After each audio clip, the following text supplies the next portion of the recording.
Hello and welcome to NAR Movies. We are Nathan and Rose. And the movie is Perfect Sense. Welcome back. First off, I just wanted to say it has been like a few months since we have put out one of these videos. We were kind of dealing with some stuff on our main channel that took all of our attention away, so we kind of put this on hiatus, but we are back now. Yay! Tuesdays, NAR Movies. Welcome back. Now, wonderful. Let's talk about the movie, Perfect Sense. How'd you like it? I really liked it. It was definitely not what I expected. Yeah. You know, they kind of make it out to be kind of like this sci-fi fantasy, but also this romantic drama. But the sci-fi fantasy was definitely second. Yeah, it was definitely the back. It was a drama romance movie. Right. I feel like the sci-fi, if you even want to call it that, was there to facilitate the love story. Right. It was just like a plot point as opposed to like being a main driver of the movie. Which I really enjoyed because on the Netflix description, you know, it says like sci-fi fantasy or whatever. It really kind of made it seem like, you know, people are losing their senses and it's all about this like, you know, whatever. So I kind of thought that would be the driving force. Like most science fiction movies, there's always going to be like a love side plot just to make it a little bit interesting, but this was a love movie. Yes, and the science was the side plot. It wasn't focused on the research and all that which I really stuff. liked. It was like a nice kind of change for us because we definitely have covered our fair share of science fiction movies. You know, I couldn't tell if you knew that we liked it or not. We definitely do. I thought that the movie was really, really beautiful aesthetically in many different ways, but it definitely started out at the beginning, kind of, you know, since the movie's all about senses, it definitely started just kind of like assaulting your senses almost, and it was going kind of like back and forth a lot. I noticed like you'd have these like kind of quiet scenes and then really loud scenes, or kind of like dark shadowy scenes and then really bright scenes, and I thought, you know, I could tell the movie creators were really trying to get your senses like aware and like heightened for the experience. And then that way you can kind of like realize what it's like to slowly lose one sense one by one. I really enjoyed, like you're saying, the aesthetics. I feel like we say this for every movie, there was really awesome shots. Definitely. Some really intimate shots to kind of bring both the romance and, like you're saying, getting your senses heightened up. One of the ones I liked right from the beginning, we kind of noticed this. There's a scene where Ewan McGregor's character, Michael, is on his boat. And I think it's before he even has any dialogue. The camera's like mounted on the boat and it's right in front of him. And at one point he gets up and starts walking. And it looks like he's going to run into the camera. But then he just kind of like picks it up and walks with it. And it seemed so normal for me right off the bat because I'm so used to seeing YouTubers like vlogging, like holding their camera and walking, that I was like, oh yeah, Ewan McGregor's just vlogging right now. And I was like, wait a minute, no, this is a movie. Like, but it did kind of the shot was really cool. Yeah, it kind of like brought you into it, and it was like it was really intimate. Yeah, like I'm saying. I mean, just like when you see that done as a YouTuber, it's like they're talking to you. You know, the camera's right here. And I think one of it's not necessarily my favorite parts of the movie, but I think it's one of my most favorite things that I've ever seen done in a movie was what you and I called the Picasso shot. And just, you know, it was kind of like important metaphorically to the movie, but basically. Do you think we could like replicate it right now? We could try. It was like, it was like so her face was sideways and his face was on, and like basically. Oh my god, we're doing it. You can't see it, but we're kind of doing it right now. Let's get a little closer. So you could see one of her eyes, one of his eyes, his nose, and their mouths kind of blend together. But they were laying down. They were laying down in bed when that happened, and this was kind of a little bit into their, you know, courtship when they had spent a few nights together or whatever. Not too far into the movie. Yeah. Awesome shot. So speaking of all this, let's kind of get into the kind of breakdown of how they use these like removal of senses, basically how they use this weird sci-fi thing to develop this love story. Because the movie did kind of follow your typical love story, like they meet each other and it's just kind of whatever, they get to know, they don't know about each other, and then they fall like madly, you know, in lust for each other. But then like someone has doubts and and then there's the whole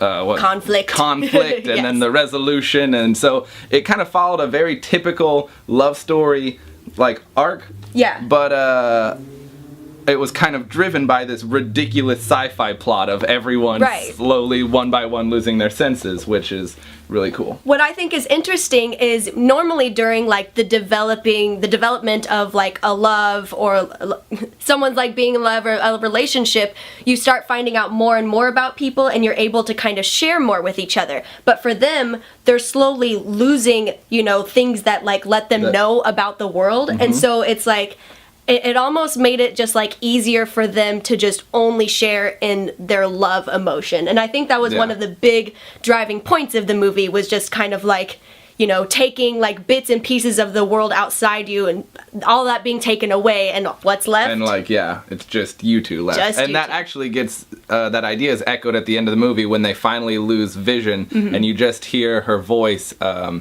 think it was Eva Green, the actress. She was also the narrator, right? Yes, she was the narrator. You hear her voice at the end just being like, all they can do is lay there and touch each other, and from the outside they would look like, what did she say? They would look like any normal lovers, but to them all they can do is feel each other's breath, and they can't hear, they can't see, they can't taste or smell. Nothing. And, all they can do is just know that the other one is there. Yeah, so these the first two that break down was like you know, they lose smell and they lose taste, which kind of throws everyone for a loop, but you know, like people they keep saying, the world goes on, the world goes on. Well, then next it's hearing, right? Yeah, and that's when the conflict arises. That's when the guy says, "Now we can panic." Yeah, I think it's safe to panic now. I think it's safe to panic now. Yeah, terrifying. The weird thing that I really love, because it's a love story, they tied in these deep human emotions with each step of this thing. And the way the movie lays out, you can tell, especially after the second one, that it's going to keep going. All the senses are going to get knocked out. And so we're like watching the movie thinking like, oh, what emotion is going to be tied to what? Yeah, we're trying to predict what's going to happen, which I feel like we don't do too often when we're watching movies together. But this one, we're like, okay, is it going to be lust? Is it going to be happiness? Still wasn't predictable. No, it wasn't predictable. Yeah. But anyway, so I love that aspect of like showing you this strong. So the first one, like everyone's completely overtaken with grief, and then they lose their sense of smell. And then the second one was terror. Yes, fear, and then they lose their sense of taste, which I thought was interesting.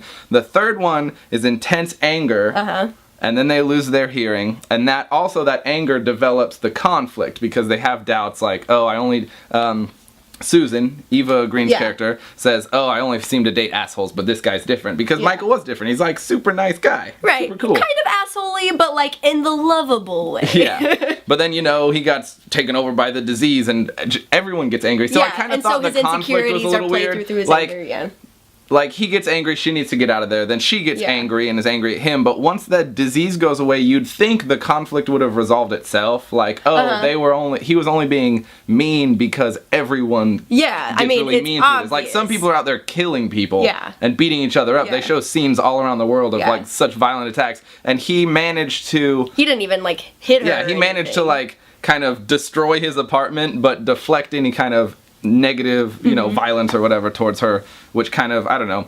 But, so that was there. The one thing about the movie that I thought was a little bit of a cop-out, you pointed it out when we were watching it, all the emotions were kind of generally negative emotions. You had extreme grief, and then fear, and then anger. What ended up resolving the conflict was that it just so happened before you lost sight, everyone became like forgiving and very elated, which is weird because all the other intense emotions had been negative. And then it kind of seemed a little bit of a cop out, I thought, because they're like, they describe and it's like, oh, blissful and really happy and loving and forgiving, and it's like, oh, so it's just like, it almost seems like making your plot work. Yeah, it almost seemed like I kind of would have liked to see them maybe do something a little deeper than just like, oh, the story finishes itself, kind of. Yeah. Well, it makes me wonder, you know, because of the progression of this disease or these diseases, you know, the feeling of touch, did they lose that feeling? Well, or the sense of touch, did they lose that feeling? So we were trying to figure out, you know, they're probably going to eventually lose the sense of feeling. What emotion is going to come with that? Yeah, I honestly, I thought see, what they did was they never in the storyline lose the sense of touch, and I kind of like that. It wasn't what I predicted, but it allowed for them, even after they lost sight, to kind of be together. Right. What I thought would happen, because sight is so important for humans, that they would lose the sense of touch first, and then sight would be kind of the last to go. I actually like how it ended up in the movie more than how I predicted it. But can we just talk about something real quick? Absolutely terrifying. I mean, this is a love story and you're following that, but the idea of what's happening to them is extremely terrifying. Because, like, okay, I love smelling stuff. I couldn't imagine it. I love smelling stuff. If smelling's gone, if the whole world loses smelling, then it's like, you know, it's like humans just couldn't smell. Whatever, it's not that big of a deal. Taste, also, tasting stuff is amazing. I love food and how delicious it is. But it would also be really handy if I could just eat, like, rice every day and be super healthy because because everything tastes like nothing anyway. Then hearing is gone, and that's a disaster. Like, hearing is very important, but again, sight is so important that without being able to hear, people could kind of manage. But here's the thing, once their sight is gone, that is the definite guarantee that humanity is over. Because when you... This is kind of an apocalyptic movie without being very, like, but the crazy thing to me is when you lose smell and taste, you know, whatever, that's fine. Hearing, you can still see and they could work around it, but when no one can hear or see, sure, like, say like Helen Keller was able to learn how to communicate without being able to hear or see because she had people who could hear and see helping her. Yes, and if everyone can't hear and can't see, no one can communicate, and therefore no scientist would be able to continue working on this problem and figure out what it is. Now you're just existing. And the crazy thing that we were saying, like, they ended, it's a romance movie, they see each other, and right when they finally see each other and they're about to touch, their vision gets blurry and then it just cuts black. Which is scary enough already because you can't hear, you can't see. As soon as we stop touching each other, there is no way that we could find each other again. And in fact, even if I went outside and came back inside, there's no way that you could even be guaranteed that it was me. I just, you just assume. That's creepy. I mean, you could, feel my face and stuff like that for however long you have the sense of touch. But that's what I was saying. The movie doesn't cut that out because that would really be terrifying. As soon as you lose the sense of touch, I can't tell if I'm touching you right now, you know? Right. Yeah, I can't see, I can't hear. You literally are just a brain in your head. You could be laying in fire and you wouldn't know. Thoughts, you wouldn't even be able to find food if you couldn't feel what was food and what was counter. Yeah. And so you would just... Oh, God. Yeah, I mean, you wouldn't even be able to taste, like, or tell what if you're eating something. Oh, yeah. I couldn't imagine it. It sounds crazy and very scary, but, at least they got to be together in the end. Yeah, but that was the weird thing is, like, at the end of the movie when it ended, there was this deep part of my brain that was like, I just watched a horror movie because I'm thinking about dying that way, and it's terrifying. But also, at the same time, it's like a love movie. So you end the movie with, like, a good, happy feeling, but also there's this gnawing, like... oh my God, everyone's going to die. And it put this really weird emotion in my head where I was like, I feel really good, but also really sad and really awesome and really good. Which, is kind of a lot of people's, like, motivation to make movies. They want you to feel this kind of, like, icky but good, warm, but, like, feeling. That's why I think the movie was super successful. Really good. 5 stars. Super successful in the sense that I really enjoyed it. And it was a very emotional movie. I think that it didn't actually do that well because, it was a Sundance movie. I looked it up. It seemed like an indie movie. Indie movie, Sundance movie, and I think it didn't play like nationwide anywhere. Everybody go watch this movie, promote it because it's really awesome and it needs a little more. I think it might have maybe been bigger in Ireland because it was shot in Ireland. Right. It was like a lot of the actors were Irish. The main girl actually is French. Really? Eva Green. She's a French actress. Ewan McGregor though. One of my definitely in my top 5 favorite actors. Yeah. He's amazing. I've loved everything that he's done, and actually this role for him I thought was a little different. He always kind of plays that really charming, really nice, really very lovable. Yeah. But I mean, like, I feel like anyone who would be in this movie, the role that they play is going to be a little different than any other role. Yeah, because you're going to have to go through these intense emotional swings and all kinds of crazy different stuff. And just act like you're suddenly, like, But Not yeah, able to do Ewan things. McGregor and Eva Green, two amazingly beautiful people. So it was so like entertaining to follow their love story because you're just like, you guys are so hot, and I just want to see like whatever happens to you. It's good. Also, a little side thing, Ewan Bremner. Yeah. The tall, skinny guy who was his friend. I really like him too. He's an awesome actor. he So did I'm really glad well. they brought all these like Irish people together for this sure. Irish movie. And we got to listen to awesome Irish accents. I love the Irish accent. It sounds so cool.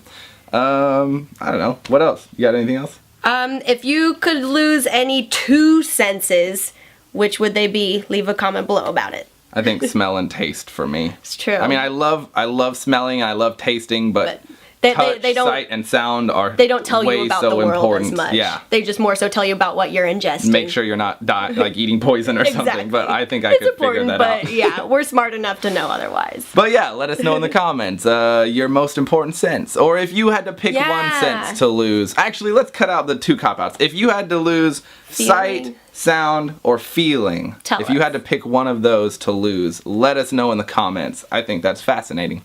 Right.